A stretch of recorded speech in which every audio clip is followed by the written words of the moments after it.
Hi అండి, welcome to my channel. అందరూ ఎలా ఉన్నారండి? మనమైతే చాలా అంటే చాలా బాగున్నాం అనమాట. కొత్త రెసిపీతో, అది హాట్ కాదండి, ఓన్లీ స్వీట్ అనమాట. స్వీట్ రెసిపీతో మేము ఎందుకైతే వచ్చేసాను అనమాట. ఇక్కడ చూస్తున్నారా, ఇది ఏమనుకుంటున్నారా? రవ్వ లడ్డు అనుకుంటున్నారా, లేదంటే సున్నుంటలు అనుకుంటున్నారా, లేదంటే ఏమనుకుంటున్నారా? నాకైతే కామెంట్లో చెప్పండి. మీరు చెప్పేలోపు నేను ఉంటానో చెప్పండి. నాకు ఆత్రతం ఎక్కువ, ఉండలేక కడుపులో పెట్టుకోలేక కక్కేస్తున్నాను అనమాట. చెప్పేస్తున్నాను, వినేయండి. ఇది ఏమంటే రవ్వ లడ్డు అనమాట.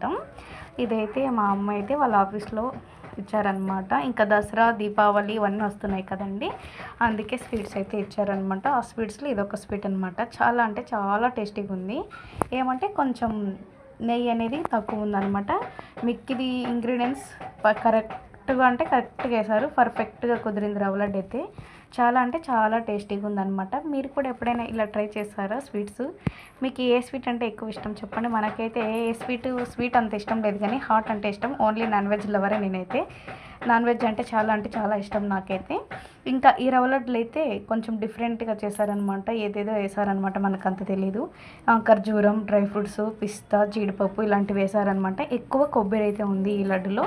చాలా అంటే చాలా టేస్టీగా ఉంది. ఏమంటే ఆయిల్ లేకుండా చాలా డ్రైగా ఉంది లడ్డు. డ్రైగా ఉంటేనే హెల్త్కి మంచిదన్నమాట. ఓకే అండి, నెక్స్ట్ వీడియోలో కలుద్దాం. మీరు సబ్స్క్రైబ్ చేసుకోండి. మంచి